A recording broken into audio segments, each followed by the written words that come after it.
As a parent, watching a teen or young adult child struggle with unexplained dizziness, fatigue, rapid heartbeat, frequent fainting, and near constant anxiety can be terrifying and frustrating. Every time they stand up or shift positions, you hold your breath. You wonder if they're going to feel faint or need to sit back down. You've probably been told that POTS, postural orthostatic tachycardia syndrome, runs in the family and that genetics are to blame or that they simply don't know what's causing it. But the truth is, the main cause of trigger POTS is nervous system dysfunction and dysregulation, specifically within the autonomic nervous system, the nerve that helps control or regulate blood flow, blood pressure, and overall balance within the body, the vagus nerve. Vagus nerve dysfunction and something called subluxation is often blamed for this neurological condition that now affects 1 in 100 teens and is far more common in females than males. In this video, we'll break down the role that nervous system dysfunction, dysregulation, and dysautonomia play in triggering POTS episodes like rapid heart rate, fainting, and we'll also explain to you why these things escape common medical exams and testing. And make sure you know how to find out if these issues are truly the root cause of your child's challenges. 1. Understanding the real culprit, an overstressed and dysregulated nervous system. We are living in the most high stress and highly toxic times ever. All this constant stress bombards the children's nervous system and leaves it constantly stuck in a state of sympathetic fight or flight stress mode. 2. Nervous system, vagus nerve, and subluxation connection.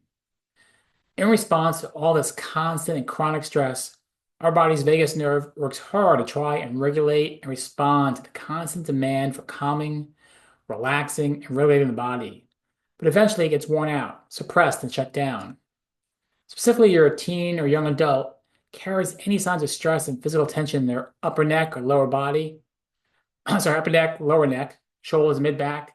This will create something called subluxation, which then interferes with and suppresses the vagus nerve as it traces its way through these regions so it can innervate and control the heart, lungs, digestion, and so forth. POTS is fundamentally a disorder of the autonomic nervous system.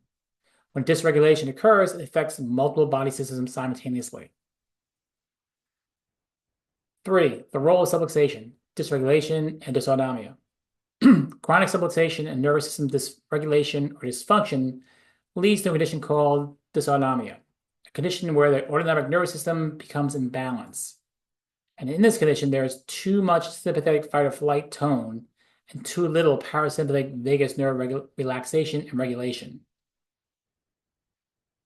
4. How to find the root cause of subluxation and nervous system dysfunction, which we do by Insight scans. We use advanced diagnostic tools like our Insight scans to identify specific areas of neurological interference that may be contributing to your child's symptoms. Our scans can actually measure and find dysregulation and dysautonomia, especially our neurothermal and heart rate variability tests, providing concrete evidence of autonomic nervous system function and tracking improvement over time.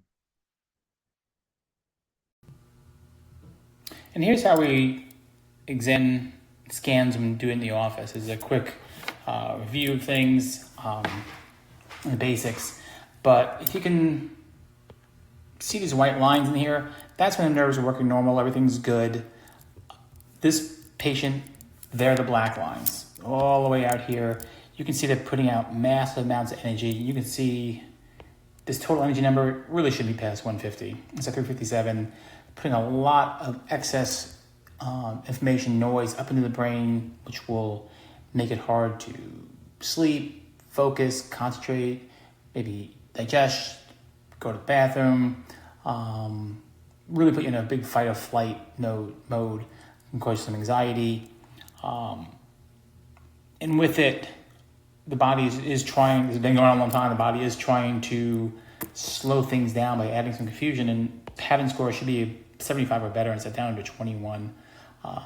So the person will have short-term memory problems, they will have, could have immune challenges, they get sick more often, stays longer, emotional issues, whether transitional or just being able to handle things emotionally. But that whole fight or flight is really draining on the body. And then this is all happening because the body's having a hard time fighting gravity, having you just stand up and B. That's really inefficient, causes problems. We can always connect to the problems actually coming in. But we want to get an overall this. With a neurothermal, we're looking at how the brain communicates to all parts of the body, organs and glands.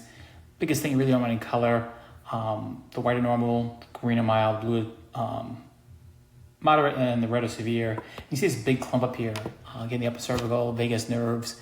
Again, from what we saw the first scan, person's having a hard time with regulating the body, vagus nerve and everything else, be able to relax, be at ease, digest, sleep, focus. Because when you're in that state, when you believe you're being attacked by a bear, your body just doesn't act right. You're always at a heightened state, things go wrong. And our last scan we do as an HRV is this white box is supposed to be in the green box. When you're in the green box, you have enough resources to handle everything. As you go down, now you need to pull from other areas when you're stressed. It could be digestion, hormonal, immunity, cardiac, all that. But also, farther it goes down, it affects two different systems. It affects a lot of systems, but two biggest usually immune, so you can get sick easier. And then when you get sick, it just takes a lot longer for you to get well. And the same thing emotionally. The farther it goes down, the harder it is for you to keep your cool or have emotion if you get too far down.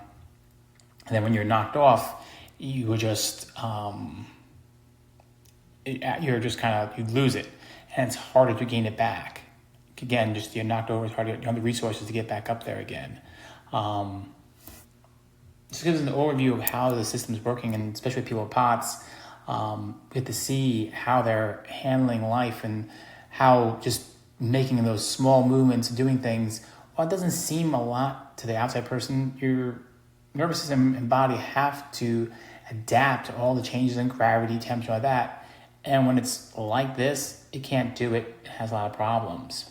So if you're interested about learning more for yourself, just DM us. We'll be happy to set up a consultation and talk about this more, how we can help.